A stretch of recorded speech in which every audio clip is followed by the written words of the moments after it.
Welcome to another edition of the Debbie Delight, brought to you by ExpandTheBoxScore.com. I am your host, Ricky Valera. On today's episode, we're going to continue on with our player profiles. We are going to tackle the world-renowned known as the SEC, and we're going to kick it off with the quarterback position. As always, I am joined by my partner in crime, Stoops. How are you today, sir? I'm doing great. I don't think I've told anybody, besides you, obviously, who I'm talking about this week, and I told you off the air. Obviously, I always do research on the guys, right? I always do research. But with this guy, dug a little deeper. I had to go back a whole season and kind of sit down and track the numbers myself to get some different stats. But I'm excited to dive into this one. Obviously, I'm a big SEC guy, right? You know, my favorite college, Texas A&M, is in the SEC. So, of course, I follow it a little bit closer. But definitely excited. You know, I know with quarterbacks, you're pumped to dive into it a little bit more. You're a big quarterback guy, so it's going to be a lot of fun. I mean, I'm interested to see what you've got up your sleeve, and I'm excited to talk about the guy that I'm going to talk about. Yeah, so this week was rather interesting. I decided to take one for the team. Not really, but take one for the team. And so we did a poll again this week, and we listed 3 names of guys. So we had Jamie Newman, Kyle Trask, and KJ Costello. All 3 guys I was very, very comfortable talking about because I'm a big fan of 2 of those 3. Mm-hmm. Just happened to be 2 of the 3 that I'm a big fan of did not win the poll. I was very surprised to see Jamie Newman win this poll. I guess there's just a lot for people to, want to know about Jamie Newman, which at the same time is very understandable because there's a lot of unknown when it comes to Jamie Newman. You know what I mean? Is he going to be able to translate to the SEC? And that's one of the things that I'm not 100% certain I can answer, but at the same time, I'm interested to see myself. So he won the poll, 43%. Trask had 41%, which we both like Trask a whole lot. You were on the Trask. Everybody needs to understand that Stoops was on the Trask bandwagon way ahead of time. And so if you jump, it's just like the Slavis one. I was on the Slavis one first. So if you want to get on the bandwagon, you got to get behind me. Trask, I'm behind Stoops on this one. So, let's get on this ASAP. But yeah, so I'm excited about this. Obviously, the quarterback position is something we all know that Ricky loves to talk about. But at the same time, we're talking SEC. We're talking about some real talent. So, Stoops, I'm going to go ahead and let you kick it off with your quarterback, my friend. Yeah. So I toyed with who did I want to talk about, right? It was the first initial reaction was like, I'm going to talk about Trask. I'm going to talk about him. And the more we started talking off the air, I was like, you know what? I don't know. Everyone's starting to talk him up, like whatever. And then it happened on Twitter. Everyone was like, Kellan Monde is the best thing to ever happen, right? He's the greatest quarterback. They never said that, but it just started to really start to ramp up. Everyone was getting behind Kellan Monde and absolutely loved him. And here I am watching him for 3 seasons now, questioning what they're seeing. So I made the decision. I said, I'm just going to do it. I'm going to talk about Kellan Monde. So that's what I'm going to talk about this week. And I will say this. I do have some pros on him, but I have some cons, right? I'll get into it a little bit later. But nonetheless, coming out of high school, Kellan Monde was pretty highly touted. He was a 4-star prospect, and we even talked about that off the air. 4-star, 5-star. There's a difference there, obviously, but 4-star athletes coming out of high school are obviously ultra talented. They've done enough to warrant that. But he was the 108th ranked player in his class. So again, very highly ranked. And he was the number 3 dual threat quarterback coming out as well. He was the 20th ranked player in the state of Texas. So one thing I found it interesting. So he actually went to IMG, which I believe is over in Florida, if I remember correctly. Yes. But they're considering him from Texas because San Antonio, crazy, right? San Antonio is his hometown, right? That's I can't remember the high school he went to, but nonetheless, he's from San Antonio, but he went to IMG Academy. And he actually played with Jamon Osborne over there at IMG as well. So they both went to A&M at the same time. Anyway, 6'3", 217. So he's got some good size to him, right? He's able to essentially see over the line a little bit easier than some of those shorter quarterbacks. Obviously, you want to love to see him 6'5", but he can't control that. Genetics kind of halt that at times. Nonetheless, I like his size though. So, next thing I'm gonna touch base on. So I went and I was curious because after watching all of his games, right? I've watched every A&M game for the past who knows how many years, right? It always seems his first couple drives are just rocky, right? it's rough to watch at times. He does have some good first drives, but overall it seemed he was a little bit rough. So what I did is I went and looked at the 2019, all of his first drives, right? And I compiled all of that. So all 13 games, he had 35 pass attempts, 22 completions for 62.9%. Not terrible, right? He had 12 runs and he got sacked 6 times. And in those 13 games, this was a big thing for me. They only scored 3 times. They did not score on 10 of those first drives, right? So 3 games they scored, 10 games they did not on that first drive. One of them was a missed field goal, right? So he got him down there. The team got him down there inside field goal range, and the kicker missed it. So that's not so much on him, but at the same time, they didn't score. In those 13 games, the first drives against top 25 teams, he had a brutal schedule this last year. I will give him that. A&M had a tough schedule within conference and even out of conference. 16 pass attempts, 9 completions, 56.3 completion percent there, right? So again, drop down against top competition, not that great. You kind of expect it, but at the same time, you want to see it a little bit better, obviously. He had 7 runs. He only got sacked 1 time, which is great. In those 6 games, they only scored on 1 drive on the first, right? In those 6 games, and did not score in 5 of the games on the first drive. So again, to me, that's a big thing. You want to score, even if it's just a field goal, right? It sets the tone at least. You got some points on the board. All right, cool. We feel good about it. Let's keep going. When you don't score, it's just kind of I don't want to call it brings down the whole game, but it's just a different feel, right? Hey, we got some points. Let's go. Let's get it. So anyway, his career versus top 25 teams, he had a 55.7 completion percent. That's just not that great. And that's, to me, a lot of these top 25 teams, they're going to have NFL talent across the field, right, on that defense. So it's just one of those where if you're only 55.7 completion percent, it's just going to raise a little bit of questions for me. 2,689 passing yards, 20 passing touchdowns, and 8 interceptions. 143 rush attempts, 416 yards, and 5 touchdowns. That's against top 25 teams in his whole career, so over the past 3 seasons. So rushing attempts, to me, that's a pretty solid number, right? 143 rush attempts, 416 yards for 5 touchdowns. That's pretty respectable. I definitely will take that. And that's one aspect of his game, and I'll get into it a little later, that I do like, his running ability, right? So the next piece that I went to and I looked at, so on expand the box score, we have basically the first, we have the down and distance performance. It's broken down 1st and 10, 1st and medium, short, and etc. I kind of just clumped it all together for 1st down, 2nd down, 3rd down, 4th down. So on 1st down, he had 404 pass attempts, but he had a 57.7 completion percentage. That's just not on 1st down. You want to see it higher than that. You absolutely want to see it higher than that. And that kind of trickles to the piece of not scoring on your first drives, right? If you can't complete the passes, it's rough. And I don't have the exact number, but I would say at least 25 to 30% of the games, when you look at his plays, it was, either a running back run or incomplete. You just saw incomplete more often than anything. And it's rough to watch. 12 passing touchdowns, 8 interceptions on 1st down. Again, 120 rushing attempts, 629 yards. He's a phenomenal runner. I will give him that. 2nd down, 64.4 completion percentage on 365 pass attempts. Much improved there. 23 touchdowns, 3 interceptions. Those are the numbers we want to see.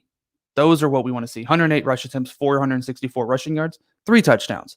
Again, got it done on the ground. 3rd down. Trickles back down, 45.9% completion rate on 218 pass attempts. I don't want to interrupt you real quick. We talked about this a little bit off the air, but when you told me on 3rd down that he had a 40-some% completion percentage, I about lost it, because that to me is obviously it's the most important down. Mm-hmm.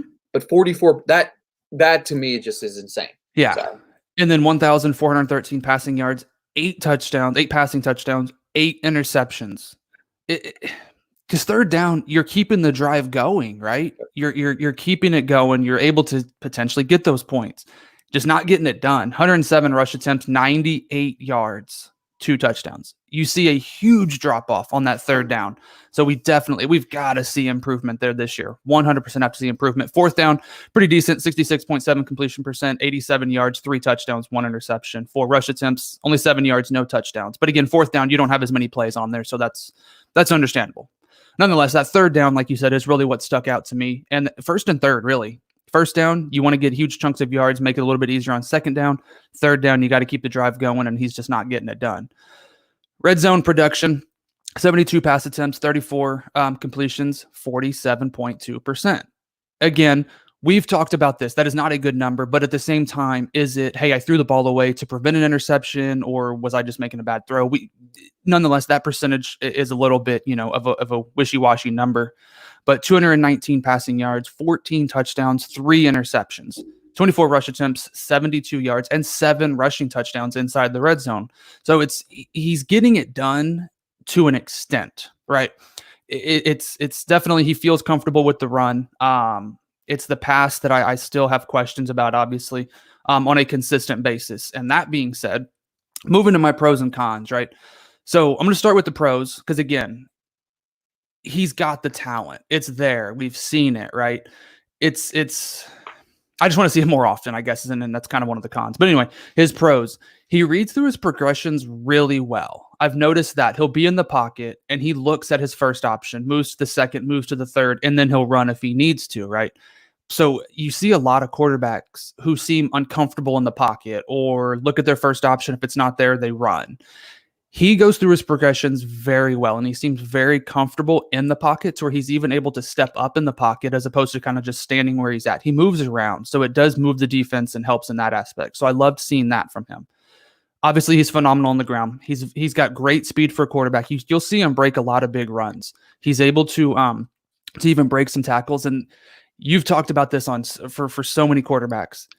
He is one that is not afraid of contact. You will see him, if he's close to that first down marker on a run, he will try and run you over. Now, will he? More often, no, he will not. But he's not afraid of the contact. He will take the hits, and he pops up every time. Knock on wood.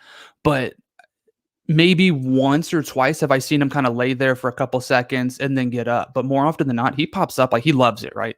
So he's definitely a physical runner, and he's able to get that done in that aspect. So I love seeing that. But it seemed on a lot of different plays, he struggles to pick up the blitz. And again, I'm watching it from way up here, right? Because I've got the footage for it per se. And obviously I don't have all these guys running at me trying to process all this information. But you can essentially see a guy who is going to be blitzing, or at least potentially blitzing. And it just seems like he lets it happen. He's not picking it up. He's not trying to move anybody. It just seems like he misses those options. And a lot of times that's where those sacks come from. Or he's forced, to make an errant throw, anything like that. He throws too many, and I don't know I just call them hope passes, right? Where he's kind of in trouble and then he just hopes that someone's going to come down with it. So it's one of those things where I wish he would at least just throw the ball away. I would rather you just throw it out of bounds instead of saying, well, I hope you catch it. I just want to see that a little bit more. And I sent the tweet out as well. Those 2 plays, it was 4 total plays, 2 of them. The first one, it was just again, pocket collapsed. He goes out. His tight end was wide open, running towards the sideline. Now, again, it was across his body. I get that. He just lobs it up there, and the defensive end or linebacker just picks it off, right? At least throw it to the sideline, and it be an incomplete pass per se, or lead your tight end to the sideline and give him an potential option to catch that pass. And he just lobs it, and linebacker interception. Second pass, it was basically dude was wide open, and he just threw it to the left. It was just an off throw. But then he has the next 2 plays where he's making just ridiculous throws. And the one against Texas State was probably my favorite one, where he basically is in the pocket, rolls out to his left, and on the run, just dime to Osborne. No one was going to catch that. That was either going out of bounds or Osborne was going to catch it. And Osborne made a phenomenal throw. So he makes those plays where I'm like, that's the Kellan Monde we want to see, right? But he's just not consistent with it. And that's my biggest knock on him. He is not consistent. Which brings me to this season. If he is not consistent this season, based on their schedule, put it this way, their toughest games are going to be Auburn and Alabama and LSU. I'll give LSU, right? They're losing a lot of talent, but I think LSU is still going to be a competitive team. But at least A&M plays at home, which they're a totally different team at home. Most colleges are, most programs are, right? But to me, Auburn and Alabama, those are going to be their 2 toughest games this season. Arkansas is always a tough game. It's just there's something about that rivalry, and it's a neutral site. They always play in Arlington. So there's something different about that game. It's always tough. But if they don't win 10, 11 potentially games, I think this is going to be a disappointment of a season. If Kellan Monde continues to have the numbers that he's having, to me, I can't buy in to him as a Devy prospect, or even when rookie drafts come around. This season right here, now people are obviously going to say, well, it's because he had easy competition. That's why his numbers are what they are. It is what it is, right? SEC competition, even the worst of the teams in the SEC are still top teams in other conferences. Not necessarily top 1 or 2, but you get my point, right? They're going to have better talents essentially than some of the lower tiered programs in other conferences. And then with the talents that they brought in this offseason, or currently have, even Jamon Osborne, right? He was a 4-star prospect coming in. Cameron Buckley, he's a senior as well with Osborne. Dylan Wright, he was a redshirt freshman, 4-star prospect. Demond, I think it's Demas, is how you say it, 5-star, number 3 receiver in the class. He's an absolute stud. We see his film or his footage all over the Twitter sphere, right? They got Moose Muhammad coming in, 4-star prospect as well. It's just the talent's there, right? Isaiah Spiller coming back at running back. They moved Anaya Smith to running back. He was a receiver. Baylor Cupp coming back from a broken leg last year. Jalen Weidemeyer. The list goes on. We always talk about an Alabama program, an Ohio State, an LSU, whoever. The talent's just across the field, and that's why their prospects are so highly touted. To me, there's just no excuse, to be honest with you. I think Jimbo Fisher is getting things right there. We just got to see it put together a little bit better by Kellan Monde. I know I knock him a lot. I do, right? It's just from watching all the film, and I see those arid throws where he misses the easy passes, but he makes phenomenal plays. So I'm literally probably 60-40 on him. I'm not a fan per se of him, but I know the potential's there, and he does what he does. But this season's going to be big. This season's going to be huge for him. I thought he was going to put it together last year, was able to prove himself, but it just didn't come to fruition. So I want to see big numbers. If he doesn't throw for over 3,000 yards this season, he did that his sophomore season, and it was 3,057. So he barely surpassed 3,000 yards. If he doesn't throw for 300 to 3,500 passing yards and throw for 25, 30 touchdowns and keeps his interceptions down, I'm going to be shocked. His rushing stats are going to be there. I'm not concerned about that. I want to see him as a better passer. That's what I want to see. That's how I feel. That's probably the most I've talked about a quarterback prospect since we've done this, but having the A&M bias to it, obviously digging a little bit deeper. So the potential's there. He's a phenomenal talent. He's just got to get it together and become more consistent. And that's the thing, like, before I pivot into my guy, that's the thing, like, that's the big thing about you talking about him this week was there's so much talk of Kellan Monde's a first-round quarterback. Kellan Monde's a first-round quarterback. He's surefire, one of the top 5 quarterbacks in this class. And it's like, if you look at the top 5 quarterbacks in this class, in my opinion, I don't think he's anywhere near in that level of those guys. Does the potential there? Maybe, yes. But there's guys in this class that are much, much better at consistently being a good quarterback versus what Monde's capable of doing. Now, don't get me wrong. Like you said, Monde's capable of doing, but he makes so many bonehead mistakes sometimes that you're right. The difference between like a him and let's just throw Trey Lance out there at the same time, right?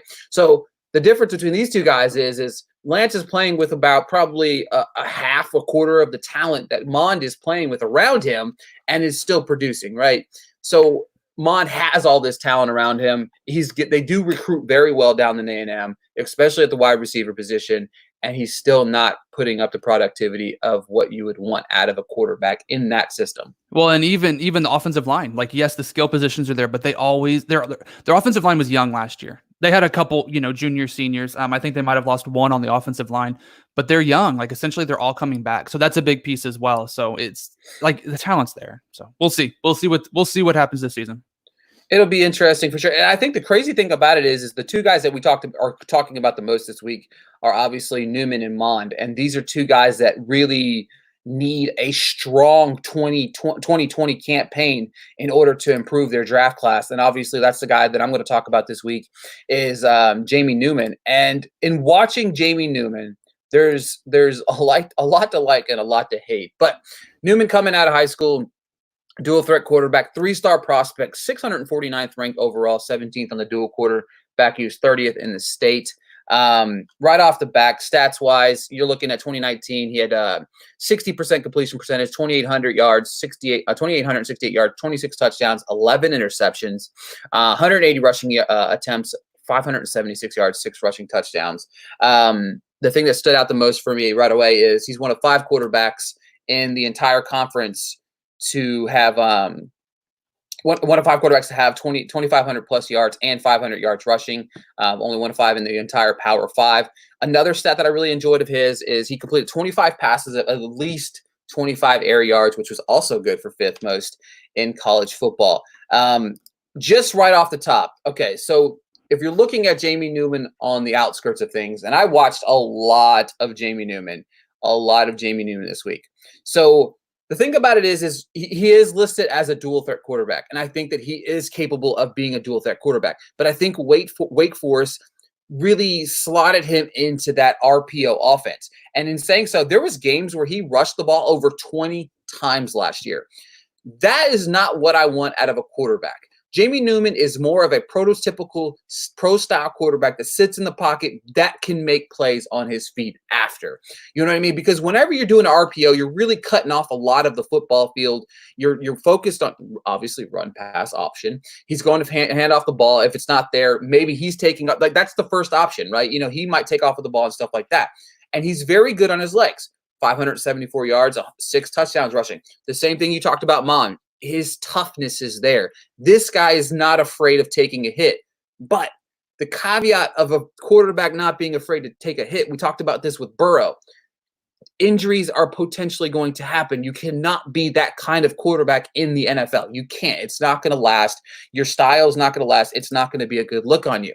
Okay, so there's a few things that I liked as well. So the consistency from Newman is something that I did notice that I did like. His deep ball is one of the best deep balls, I think, in this class. He has a beautiful touch, and a lot of it sometimes was his playmaking receivers between Washington and Surratt making plays.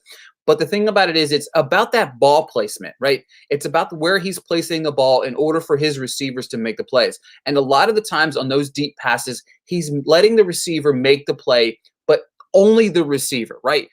The only way it's going to get intercepted is obviously if it pops out of the wide of the receiver's hands.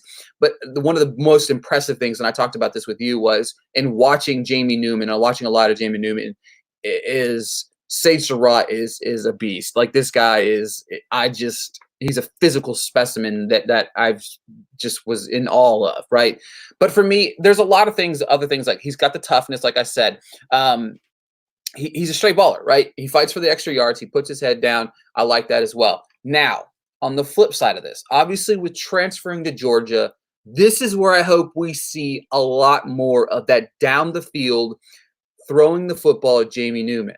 But the problem is he went to Georgia, who really never let Fromm kind of do that same situation. Fromm could throw the ball. They just never let him get in a consistent rhythm to do so. So are they going to hold Newman back to do the same thing? But I'm on the optimistic side here that they're going to let Newman come in and kind of throw the ball a little bit more. They do run a 50-50 offense like Stoops and I talked about off the air, but there's a few things that he needs to improve upon. Okay, it's the turnovers. That's the number one thing that Jamie Newman needs to work on next year. Hit 8 interceptions, or 8 games with interceptions out of the 12 that he played last year. That is obviously not very good. His home versus road. And Stoops touched on this a little bit by saying, yeah, guys play better at home whenever they're playing in college. I understand that. But the stats are very, very different. 7 games versus 5 games. 7 at home, 5 on the road. Completion percentage, 62% at home, 57% on the road. I still don't like his collective completion percentage, right? I think that has a lot to do with, again, the run player option. But the thing about it is it's completion percentage. If you watch him play, he struggles very, very much so on those short and intermediate passes, okay? So when you watch him, he's either overthrowing, throwing behind. Some of his receivers made the plays, but there's a lot of empty yards left on the football field because of his completions, because they're not there, right? There's a couple underthrown passes from him that could have been touchdowns because he just didn't have enough oomph on that pass. And I was talking about, like you said, with Kellan Monde. It's the easy throws that when you watch his tape, you get so frustrated. You know what I mean? He'll make a 40-yard pass down the field. It's a beautiful pass right in the guy's arms. And you're like, wow, that is a beautiful pass. And then the next play, it's a 5-yard, out, and he's throwing 6 feet behind him. Mm-hmm. And it's like, what's going on? And there's pressure not there, right? So obviously that's another thing. So the touchdown versus interception ratio on the road is another thing that was insane to watch, insane to see. 19 touchdowns, 5 interceptions at home, which obviously, I mean, who doesn't love that, right? But on the road, 7 touchdowns and 6 interceptions. He had one game last season versus a top 25 team. Yes, it was against Clemson. Yes, it's like, oh my God, that's Clemson. But good quarterbacks step up to the plate and are good in football games, regardless of the competition. Jamie Newman was 6 of 14. 6 of 14. 42% completion percentage, 41 passing yards, and 2 interceptions. The thing about it is he had 12 rushes for 19 yards. So Clemson took out his legs, right? They did what any college will do. They will do what they do in the SEC. They will take out Newman's legs. If they take out Newman's legs, they're going to make you beat you with the arm. He was not capable of doing that. Down the stretch, right? So Wake Forest started off 5-0. Okay, last season, 5-0. Utah State, Rice, North Carolina, Elon, they played Elon. Like 5 of his touchdown passes came against Elon last year. So factor that into his thing. He still threw an interception against Elon too, but that's aside the point. So they're 5-0. They go into Louisville game. They lose that game. 3 touchdowns, 2 interceptions. North Carolina State, they come back, they bounce back. 4 of his last 5 games last season, right? Versus Virginia Tech, 45% completion percentage, 42% against Clemson, 56% against Duke, 46% against Syracuse, 44% against Michigan State. They were 1-4 in those 5 games. Okay. Over the last 3 games before the bowl game, because everybody makes a bowl. So right before the bowl game, he had 1 touchdown and 3 interceptions in his last 3 games. 1 rushing touchdown. He had 1 rushing touchdown over the last 5 games of the season after having 5 in the first 7 games of the year, right? What you have to do with Newman, what you had to do with him last year, it might be a different quarterback this year. What you had to do is take his legs away from him. And if you did that, then you saw a Newman that you were not, it just wasn't a very good Newman, right? The more I thought about, the more I talked about Newman, I was like, man, this is really nice. I like that deep ball. I like the deep ball. And then it's just like, no, like there's a lot to like. I feel like him and Monde on the same level, right? The talent is there. There's talent there. Now the difference between the talent was around him as well. Let's not pretend like Sage Surratt was, nothing. Okay, guys. Like, I understand he's going to play with Pickens. I understand he's going to play with Blaylock. I understand he's going to play with Robertson. He's going to play with White. I understand that, right? Now, he probably will have a better offensive line. Don't get me wrong. He will have a better offensive line. Light years better. Georgia, as we talked about off the air, #1 recruiting class in, this year, right? A couple 4-star receivers coming in. Some of those might come in and make a play, make an impact. But the thing about it is he had Washington. I was talking about Washington out there. This is a guy that I watching the tape, you see him. He had 7 touchdowns last year. Between Surratt and Washington, 18 of his 26 touchdown catches came from these 2 guys, right? Washington didn't have a consistent season, but 6'5", 217, heck of a red zone threat, right? Cincinnati got him as an undrafted free agent. That's completely near here or there. But when it comes to what I want to see out of Newman this year, okay, I want him completely out of the RPO. I don't even want the existence of the RPO to even exist in Newman's mind, right? Newman needs to be able to show that he can find the second and third read on the football field as a quarterback. And I don't know if he's able to do that. And it's hard to figure this out when you're watching his tape because that RPO is focused on the first option, second option. It's like run, and then potentially pass, right? It's not.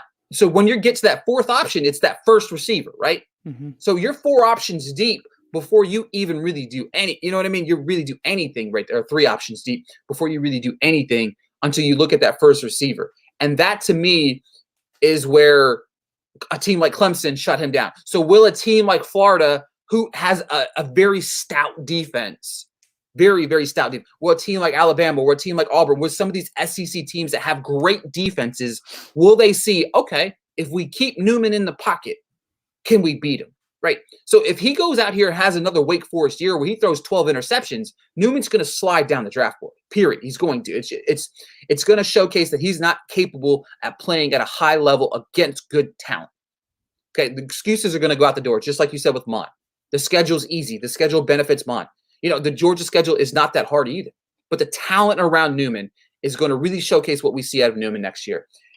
He has beautiful placement in the red zone. He's wonderful with the play action. I think that he's going to be able to enhance his skills. That's another thing that I want to see. Zamir White, good running back, right? You know what I mean? A very good running back. If they get him going, play action pass. Newman's great at the play action. Okay, let him open this offense up. If he's able to do that, let him work on that short and intermediate pass. He needs to work on his vision. He does not see a full football field. If he can, you see so many times where he locks in on that receiver, right? You saw it a couple times. I know those couple clips that you showed me of Monde, right? You watch him. He locks in on that receiver.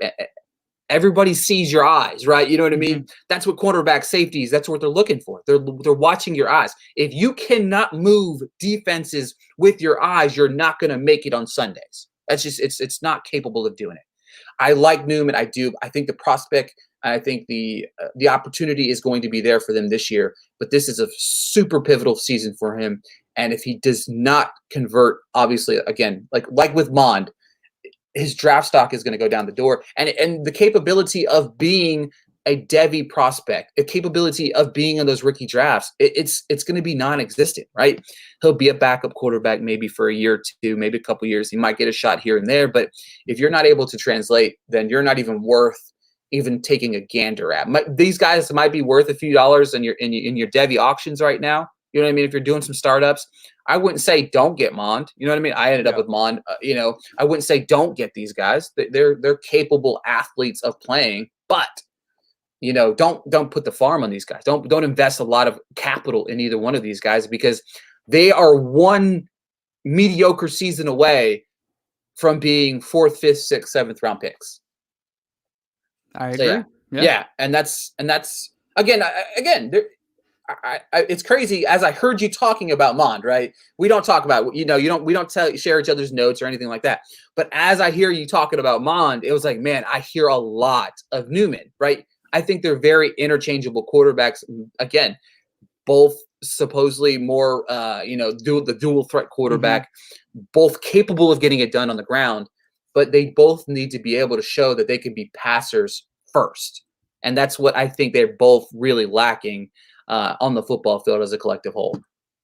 100%. And the thing is, like, obviously Baltimore's they've essentially changed their offensive scheme to fit Lamar more. He can throw the ball, but he's phenomenal on the ground, right? Yep.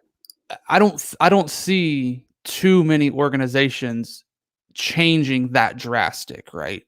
Right. It could happen, not to say it can't, but at the same time, I just don't see that many organizations changing, that drastic. So we definitely want to see improvements in the passing game for sure. Yeah, you'll have to alter your, some of these guys you'll have to alter. I don't think you would have to if Newman goes out and has a good season. Yeah. If Monde goes out and has a good season, right? I don't think you have to alter their offense around these particular guys, right? Because that's not what these guys are good at. Mm-hmm. All right. They both have good arms. Okay. They just need to hone in a little bit. Like we talk about, like there's guys, if these guys spend this entire time working on their craft, do what Herbert did, go back to the game, focus in, work on that accuracy, like that third down consistency. Monde, you can focus in. That's your vision. That's part of your vision right there. You know what I mean? That's part of seeing the field better. You can work on these things, study some tape. Stuff like that. Again, this is coming from us from 3,000 feet in the air. I understand that. But, at the same time, I'm not sitting here saying that I could read the football. I'm not. But I'm just saying, if you get good at something, you practice at something, you can get better at it. And if you hone in on that skill, you can get better as well. Exactly. So, I mean, that was, to me, it was a very, very solid quarterback conversation. It's not talking about the guys that are out there that are just like waiting for, prime pick and Kyle Trask. You know what I mean? Mm-hmm. He's a very much a controversial figure within his collective whole in the SEC as a whole. Is there any other quarterbacks in the SEC that you're keeping an eye on this year? Yeah, there's one, and he will not be draft eligible per se. Actually, he won't be at all, but definitely Devy leagues. He's someone that I think you can get a little bit later. And I've actually seen a lot of talking down on him, but it's Ryan Helinski out of South Carolina. He was a true freshman last season. And here's the thing, in the SEC, as any quarterback, right, as we've seen, a few are going to just separate themselves, obviously, on a whole different level. But the SEC is no slouch of a conference, especially on the defensive side. So to have a true freshman come in and be one of the top guys, which he was not, but that's my point, is for him to come in and be a top guy, it's just probably not going to happen, right? He only had a 57% completion rate last season, but he threw the ball 416 times. So that showed that South Carolina has that confidence in him to let him throw the ball. Only had 2,400 passing yards, 12 touchdowns, and he did throw 6 interceptions. So he's got a lot of work. But I'm telling you, technically it was week 3 of the college football season, but it was his second game. It was when they played Alabama. That was my first game of watching him. And I think I just happened to watch it because it was on, right? It wasn't like I sought out, the Alabama, South Carolina game. I have to watch it. It was just on TV, so I was watching it. At the 156 mark in the first quarter, that's when I became a Ryan Hilinski fan. If you haven't seen the play, go watch it. 156 mark in the first quarter of the Alabama game, right? It was one of those throws that it was a touchdown pass. Okay. It was a touchdown pass. And he put it right on the money. And it was one of those throws where I don't know if it was I'm going to this guy no matter what, or if it was man, I hope this works. I'm just going to throw it and see what happens type of play. He threw it into double coverage. I'll say it. He threw it into double coverage. I'll send it to you, but it was just one of those throws where it was just on the dime, right? It was where it needed to be. So it's just one of those where Ryan Hilinski, for me, he's one of those that I see. It's my same feeling about Trask. I saw glimpses of what he can be. And that's my feeling with Hilinski. As a true freshman, you came in and you showed your potential as a true freshman. You still have 2 seasons. Hopefully we get a full season, right? But you've got 2 seasons to still build and hone in on your craft. He threw 57 passes against Alabama. Most people don't do that, right? And he had a 63.2 completion percentage. To me, that's pretty decent. 324 passing yards, 2 touchdowns, and an interception. He had 21 first downs in that game. He's a guy that I think people are hating on, and I don't think it's warranted. Yes, he did not have a great season, but he was a true freshman in the SEC, right? It's just kind of how it goes. So he's a guy I think you should be focusing on. Watch him in these upcoming years. I like him. If people are going to hate on him, then that just means I'm going to get him cheap in my Devy leagues, and I'm okay with that. I am perfectly fine with that. Yeah, so I just have a few, just a quick off run off. I'm going to be interested to see what Plumlee does in Kiffin's offense. Obviously, Plumlee he's more of a run first quarterback type situation. You know what I mean? He had 1,000 yards last year in 9 games, rushing 12 touchdowns. He only threw the ball 150 times, 52% completion percentage. That's not going to work in Kiffin's offense. Okay, Kiffin's going to want to throw the ball. Kiffin is a throw the ball type of guy. I would be interested to see Felipe Franks transferring from Florida to Arkansas. That's an interesting one for me. 23 touchdowns, 5 interceptions in 2018. He wasn't terrible. Mm-mm. You know what I mean? Obviously, that's another one to keep an eye on. Obviously, the one guy that I want to talk, just quick talk about is KJ Costello. I love KJ Costello. I could talk about KJ Costello all day. I loved Anthony Gordon last year. I talked a lot about Anthony Gordon. I'm still sad that he went undrafted. I think the biggest thing that hindered Anthony Gordon was not being able to go through the draft process, because I feel like he would have showcased how good he really was. He just shows that kind of true grit. Obviously, with KJ Costello, the concern is the injuries, right?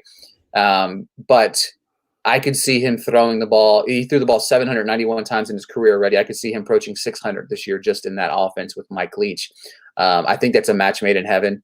KJ Costello has a beautiful deep ball. If you can get Costello in your Devy draft, if you can get him into auctions, in my opinion, he's well worth it. I think that Costello is going to rise up the draft boards. I think he's going to be one of the top.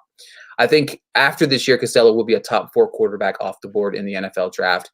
He has the capability of being that quarterback. He's 6'5", he's 222. He's that perfect size in a quarterback, obviously, that I like. I'm more of I like the 6'4", 6'5" guy in the pocket. Lawrence just being that one 6'6" guy that's just insane out of this world. But I think after Fields and Lawrence, I think the race for the third slot in the quarterback position, I don't care what anybody says, is wide open. You know what I mean? I think if Monde has a great year, he could see himself slide in the third slot. I think if Trask has a great year, I could see him slide in that third slot. If Costello has a great year, I could see him slide in the third. Newman, the same, right? The depth of the quarterback position is a lot better this year. Okay, it's a lot better. But the thing about it is the jockeying for position is where it gets interesting, right? It's always was Tua and Herbert, right? Going into last year, it's Tua, it's Herbert. But then, of course, Burrow came to think, but it was still Burrow, Tua, Herbert, right? You know what I mean? This year, it's Lawrence and Fields, and then the field. Yep. No pun intended. But that's how it works. But again, KJ Costello, I'm very, very excited. I'm interested to see what Tennessee does. Tennessee is having a phenomenal recruiting class. They've got a couple quarterbacks in there. I forget that kid's name. It's super long name. I just had his name up on my screen. I'm terrible for not even remembering it now. Oh God. Yeah, exactly. Everything was going so smooth. It was going so smooth. So I just decided to bring up something. I'm interested to see what the Vanderbilt does. Again, these are just quarterbacks that were. Ken Steele is like somebody I'm interested to see what Vanderbilt does. They brought in a new offense coordinator from Louisiana Tech to take over that offense. Offense struggles a whole lot. Jarrett Guaranatano from Tennessee. That's a guy that I think that he could, if they're not capable of, if he's not capable of running the offense, I think they're going to look at some of those young guys that they have in that offense. SEC's got some quarterbacks, right? What do you think? Just quick thoughts. Mac Jones. What do you think he does? Do you think that he's going to? I don't think he's the guy. I think they're going with Bryce Young. That's my initial true opinion and thought on it.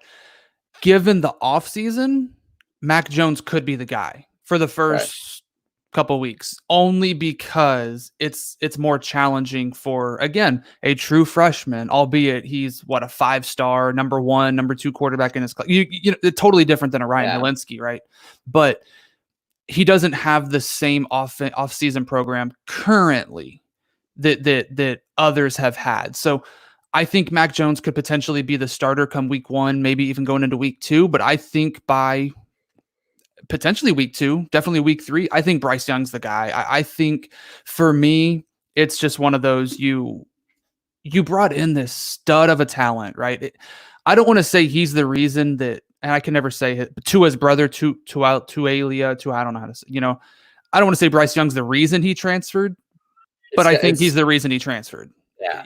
He knew he wasn't going to be playing. He was going to be the third string quarterback again. So, he transfers, Maryland, which, by the way, Maryland's building a pretty sneaky program up there, right? They got some top talents. They got a top receiver coming in. But anyway, I think Mac Jones might be the guy week 1, week 2, but I think Bryce Young's going to come in and to take over that job. To me, it just makes sense, right? You got a 5-star guy coming in at quarterback. Put him in early, right? Let him figure this SEC thing out. He's got the legs. He can make it work. You bring him in this year, have him start. You've got 3 seasons worth of play out of him. So I'm not a Mac Jones guy, but at the same time, I think he could be the starter come week 1, week 2. But I think at absolute worst, mid-season, it's Bryce Young's team. That's what I think. Yeah, the thing for me for Mac Jones is obviously he's a senior, right? So, he has that. But the other thing for Mac Jones for me is I think that maybe he could start long-term is the talent around him, right? Yeah. If they pound the ball in Najee Harris, Devontae Smith's out there catching balls, Waddle's catching balls, and they're doing what Alabama does, he might be able to hang on to that job a little bit longer. The problem is Mac Jones cost him the game against Auburn. You know what I mean? He was the single reason. And, of course, he went out there and had a fantastic game against Michigan. He didn't look terrible last year, and I saw somewhere where it said the biggest knock on Mac Jones is that he's not Tua, and that's you know what I mean?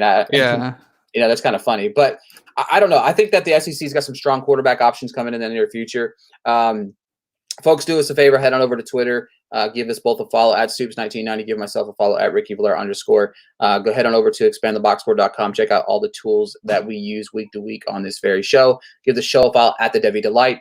Monday night, we will be hosting another live rookie mock, post-draft rookie mock that we're trying to gather some information, that we got some ADP coming for you guys in the near future. It's been a lot of fun. We actually we one short of filling up the draft this past week, which is a lot of fun. It makes the draft a lot better. Of course, not getting sniped by the random ADP generator. But yeah, thanks for tuning in again, guys. And thank you for continuously supporting the show and listening to the show each and every week. That really does mean a lot to us. Especially there's been a lot of tweets over the last 3 weeks about the show and people listening to it, and some people that I wouldn't imagine in a million years would be listening to the Devi Delight. So it really means a lot to you, to us, that you continuously listen to us. And until next time, we'll talk to you guys later. See y'all later.